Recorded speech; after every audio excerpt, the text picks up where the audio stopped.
suis avec mes amis ici à l'Institut pour sourds et muets de Kinshasa. Nous l'avons promis.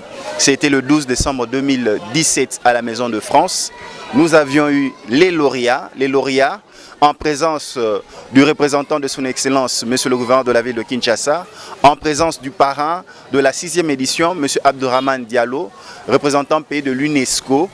Et comme nous l'avions dit, les lauréats 2017 seront cette année 2018 acteurs, ambassadeurs pour transmettre la transmission de valeurs positives en République démocratique du Congo. C'est la raison pour laquelle la Fondation Mbolamu, qui avait reçu le trophée Mukendi Mbaye dans la catégorie autonomisation, nous sommes à l'Institut pour sourds et muets de Kinshasa pour une conférence de sensibilisation.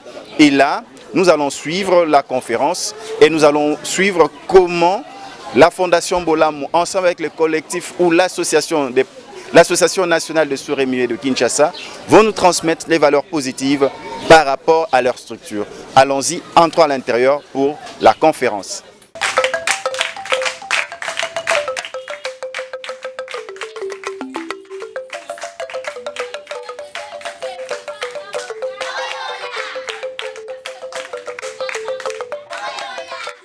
Nous avons remis des trophées par rapport à bâtir des communautés sûres par la transmission des valeurs positives en RDC. Et parmi les lauréats, il y avait la Fondation Mbolamu et le collectif des personnes sourds et malentendants qui ont reçu leur trophée dans la catégorie autonomisation.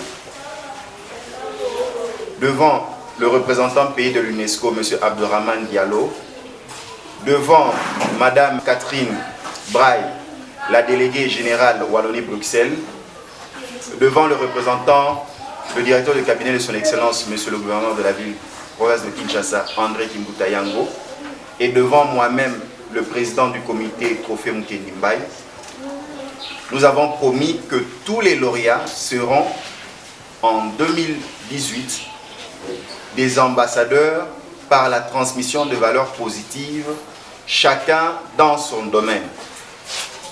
Et il fallait commencer, et selon le calendrier, le 14 février 2018, nous devions commencer notre activité de sensibilisation avec la Fondation Mbolamu et le collectif ici à l'Institut pour sourds muets de Kinshasa.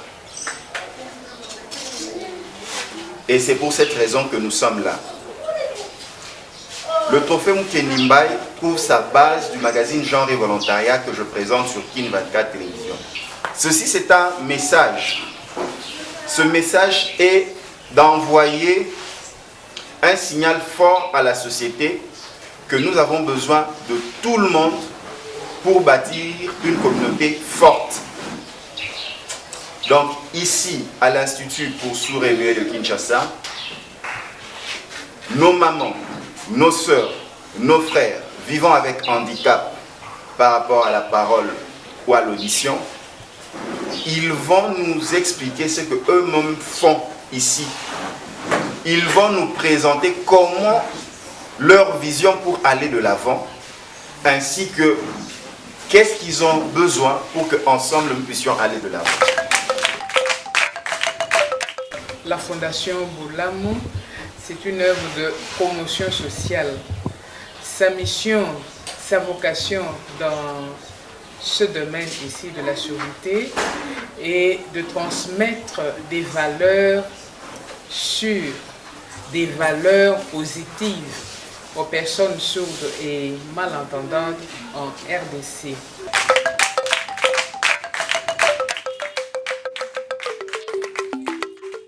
L'Institut pour sourds est une école d'enseignement spécial créée le 26 octobre 1978 sur l'initiative personnelle d'un missionnaire noir américain, André Foster, sourd de ton état,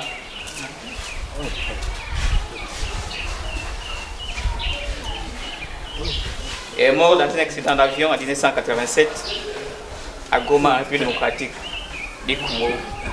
Aujourd'hui, elle est l'unique école publique de l'enseignement spécial dans la ville-province de Kinshasa. Donc, elle mérite une attention particulière de la part des autorités de l'État et des partenaires. Et non seulement une attention particulière, mais aussi son accompagnement pour atteindre les objectifs fixés.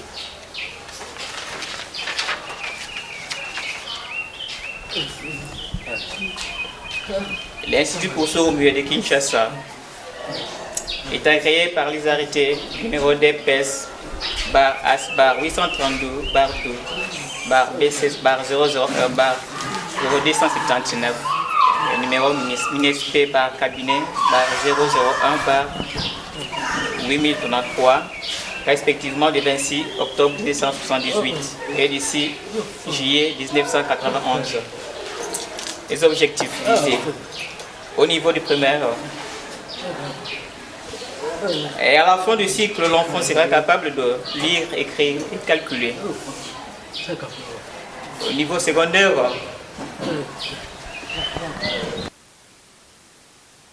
a versé déjà quelques diplômés sur le marché d'emploi qu'il cherche encore sans succès à ce jour. La coupe et couture. À la fin de sa formation, l'enfant sera capable de coudre un habit et ceci lui permet de devenir autonome. Suggestion aux partenaires. Un appui financier, une motivation des enseignants, du personnel,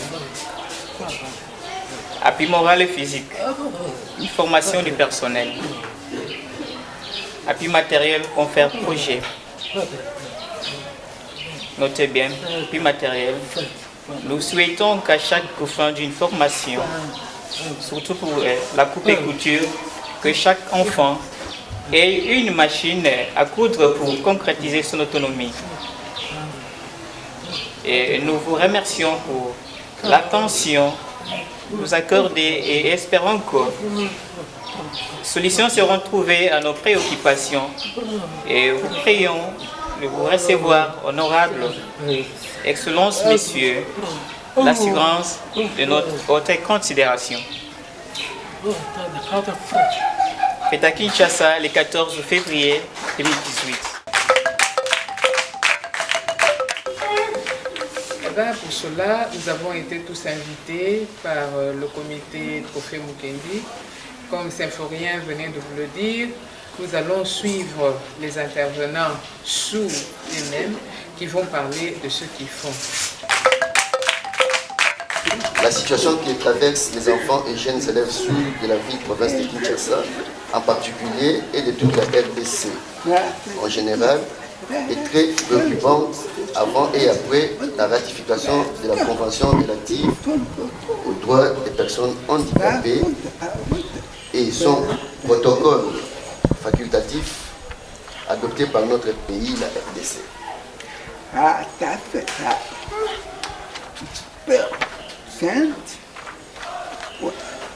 À travers la loi numéro 13/023 du 7 juillet 2013, qui stipule en ses articles 24 et 30, alinéa 4, les États partis en matière de l'éducation, la formation et la langue des signes, elles sont bloquées, méconnues, discriminées, négligées et délaissées à leur triste sort. C'est pour cela qu'elles n'ont donc aucun accès à l'éducation et la formation de qualité. C'est pourquoi nous demandons au gouvernement et ses partenaires éducatifs de venir en aide aux enfants, jeunes élèves sourds et leurs enseignants, ainsi que leur faciliter les charges pour l'organisation des séminaires de formation des langues des signes et la création des écoles des sourds dans le milieu rural où la majorité des enfants et jeunes demeurent sans éducation ni formation, ainsi que leurs parents se lamentent pour leur instruction et avenir.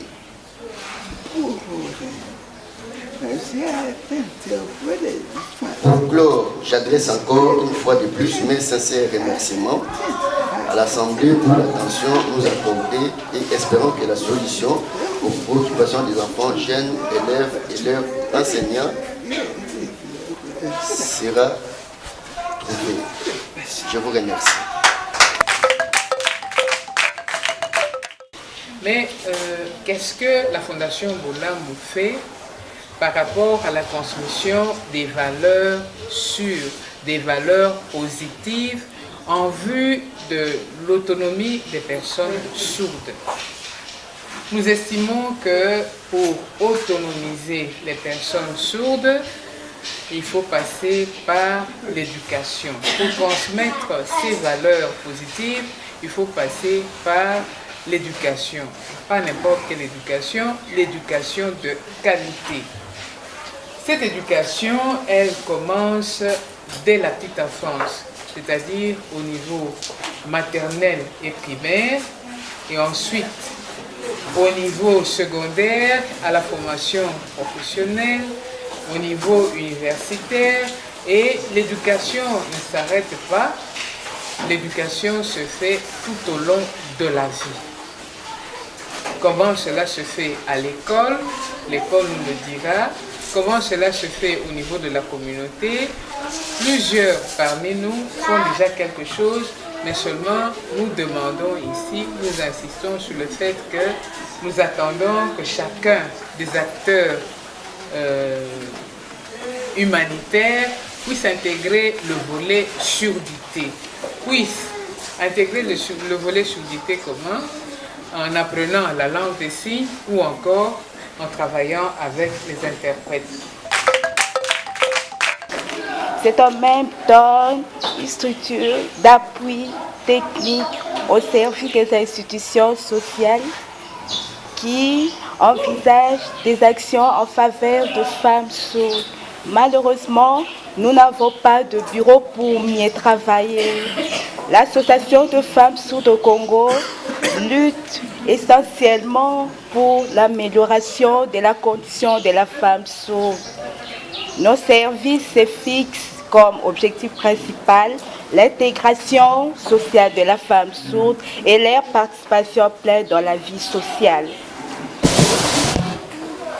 Nos services fonctionnent à travers des stratégies qui suivent. L'enseignement, c'est-à-dire l'alphabétisation.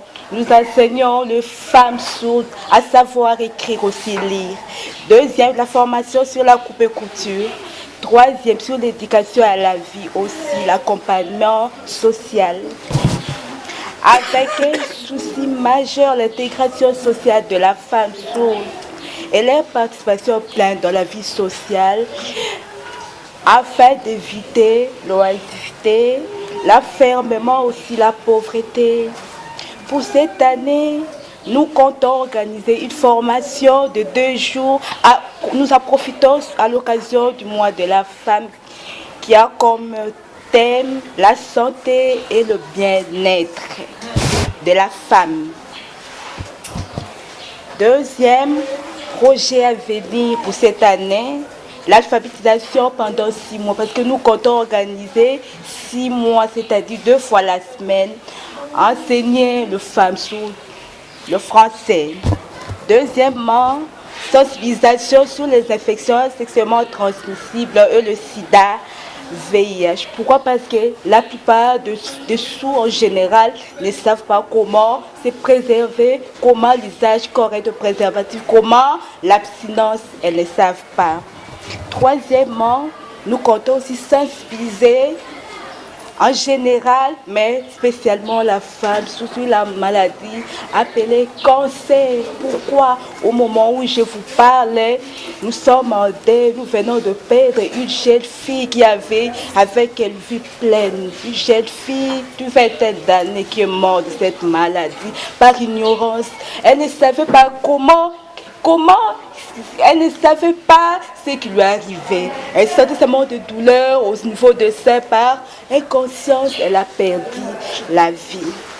Alors, si nous comptons organiser une campagne de sensibilisation sur le cancer, sensibiliser les parents, même les interprètes doivent nous guider à réaliser ça. Pourquoi? Si nous sommes conscients de cette maladie, c'est simple, nous pouvons nous protéger aussi, la prévention facile pour cela.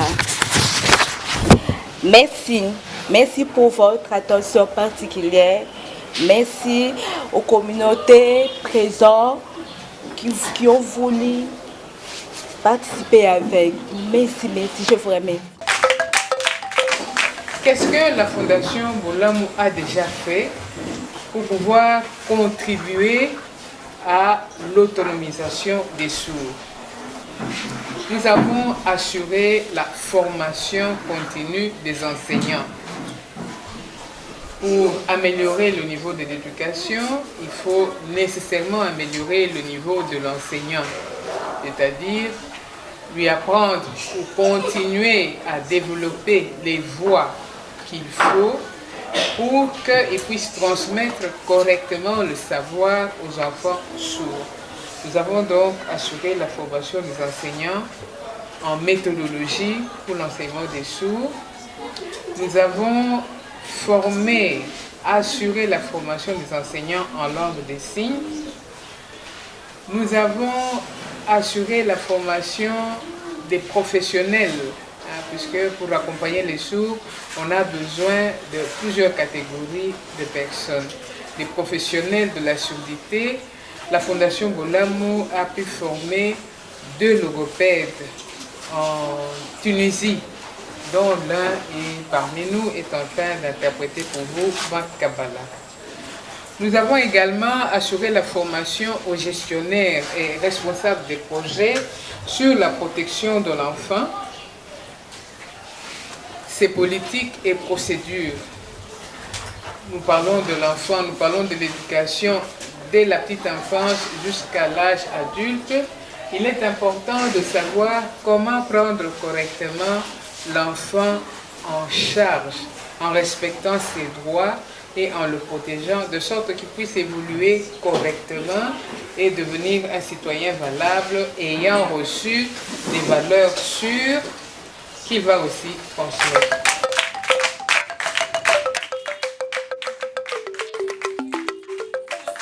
Les sourds de Kinshasa.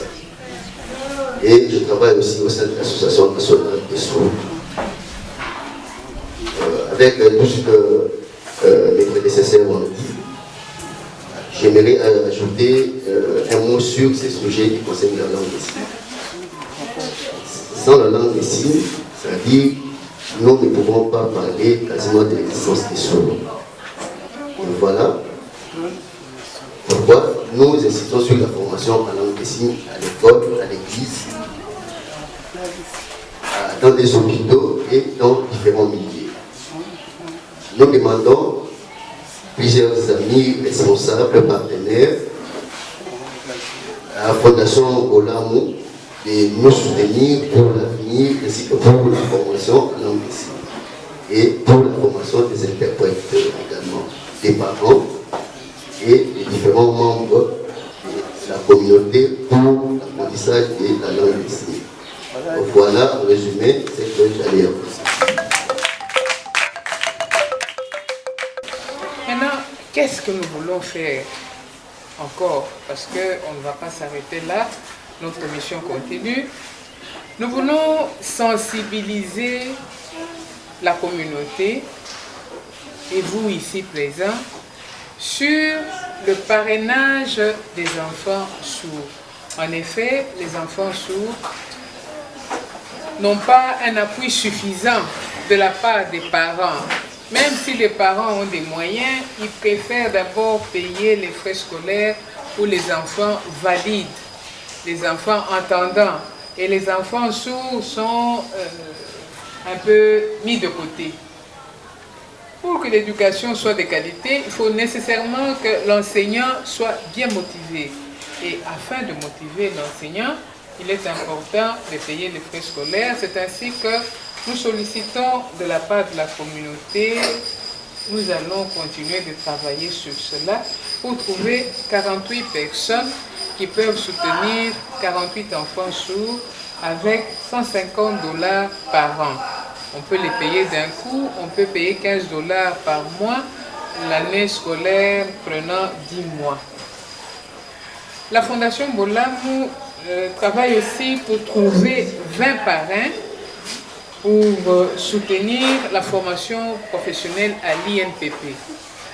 Évidemment, vous ferez un tour dans la cour, vous allez voir, il y a la formation professionnelle en menuiserie, il y a la formation professionnelle en coupe et couture, mais étant donné que le matériel adéquat n'est pas disponible, il est donc intéressant de pouvoir former les jeunes sourds à un niveau professionnel convenable. Et nous estimons que ce travail se fait très correctement au niveau de l'INPP.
Payer $150 par an, c'est déjà un problème pour les parents. Et alors, vous connaissez les frais qu'on paye à l'INPP, ce n'est pas abordable par tous les parents. Donc, si nous trouvons 20 parrains pour soutenir 20 jeunes, cela pourra améliorer la situation des jeunes qui n'ont pas d'emploi. Et à la fin de cette formation, nous aimerions qu'ils puissent bénéficier d'un kit de démarrage. Celui qui a fait la formation en couture, s'il peut bénéficier d'une machine à coudre, de quelques tissus et de matériel approprié pour la couture. Celui qui a fait la menuiserie, celui qui aura fait la maçonnerie, ainsi de suite. Ces 20 jeunes seront des modèles de départ pour l'insertion des sourds sur le plan professionnel et pour montrer vraiment que avec la transmission des valeurs sûres aux jeunes sourds, ils peuvent contribuer à bâtir aussi des valeurs sûres. La Fondation Bolamu voudrait continuer la formation des enseignants en méthodologie, en protection de l'enfant et en compétences psychosociales. Nous voulons également continuer dans les mêmes matières la formation des parents. En effet, nous avons dit qu'ils ne contribuent pas C'est peut-être parce qu'ils sont désemparés, ils ne savent pas exactement comment s'y prendre quand ils ont un enfant sourd. En leur assurant une formation appropriée, ils peuvent comprendre que l'enfant sourd a les mêmes droits que l'enfant entendant. On peut également compter sur lui tel qu'on compte sur l'enfant entendant. Nous avons parlé de la langue des signes, on vous en parlera en détail par les sourds eux-mêmes. Nous voulons élever la langue des signes au niveau de la langue des signes d'autres pays africains ou d'autres pays dans le monde. C'est-à-dire, on fait des recherches au niveau de l'université.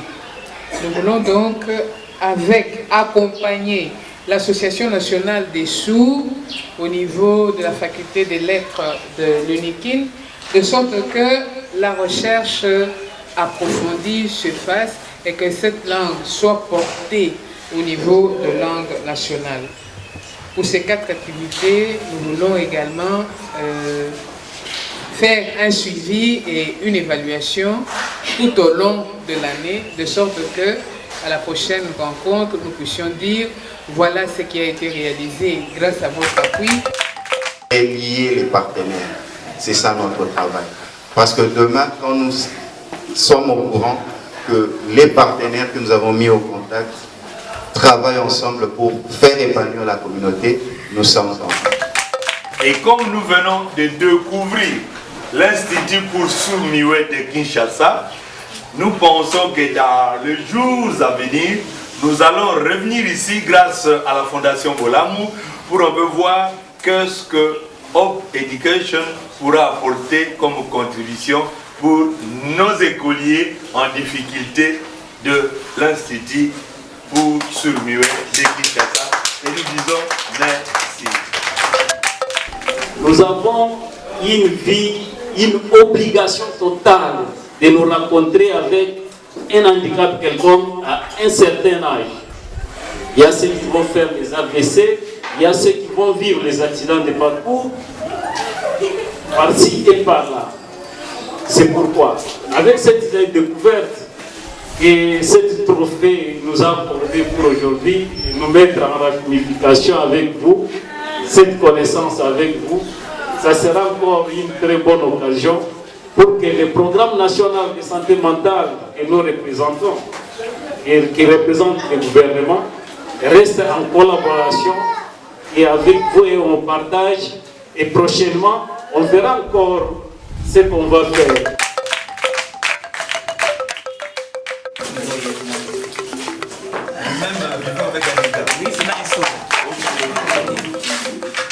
Ah, il faut aussi les entendants, hein?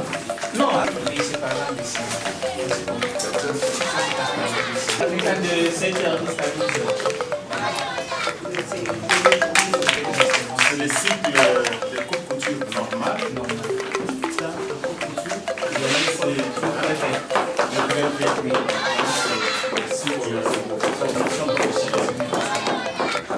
Mais actuellement,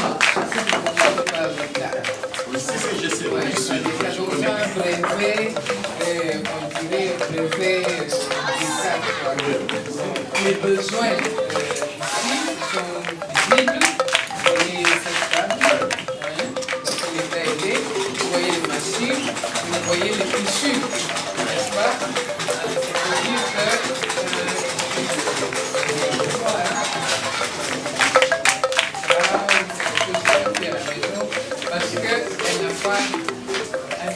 il y a même un élément que tout le monde doit se rendre compte, le plan utile par rapport au siège.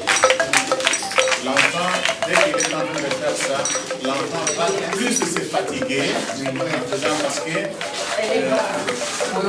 chaise est trop bas par rapport à ça. Ce sont des observations que moi je regarde. La table là peut contenir, pas celle-ci. Ça peut contenir pour la coupe.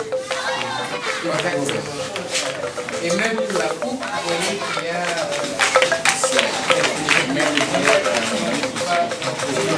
il suffit de mettre une couverture, un tablier là, ça couvre les imperfections.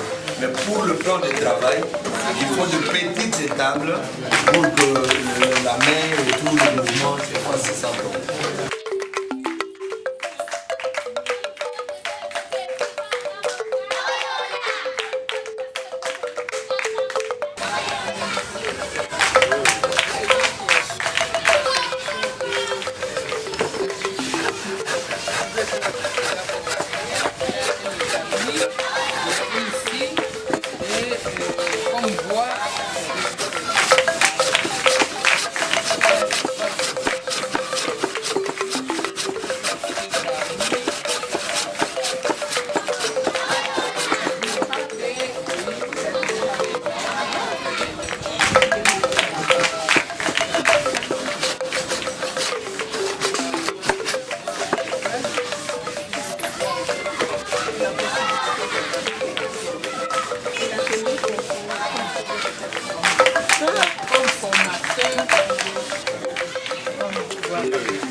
D'abord, premièrement, en tout cas, je ne savais pas qu'il y avait une école, une initiation, une telle initiation pour aider ces jeunes enfants sourds-muets.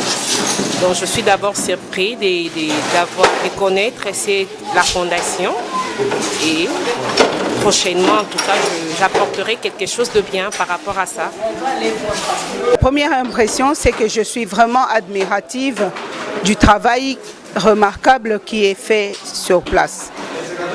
Comme nous, Hope Education, nous nous occupons de l'instruction des enfants, leur sujet se rencontre avec le nôtre. Les enfants sourds ont droit à une attention particulière, les sourds et muets, et à ce titre, nous, on se devait, Hope Education, d'être là. Donc, je suis admirative et nous ne pouvons que soutenir leur action en partenariat avec la nôtre. Aujourd'hui, nous sommes vraiment très égayés de vous voir ici nous visiter pour la première fois dans notre école. Puisque depuis cette année, on n'a jamais reçu une visite pareille. Mais nous sommes vraiment très contents que ça ne se soit pas la première fois ou la dernière fois, que ça soit continuellement. Je disais que la circonstance d'aujourd'hui, la cérémonie d'aujourd'hui est satisfaisante pour nous, dans ce sens que nous avons pu faire la sensibilisation de la communauté sur l'autonomisation des personnes sourdes en RDC à travers l'éducation.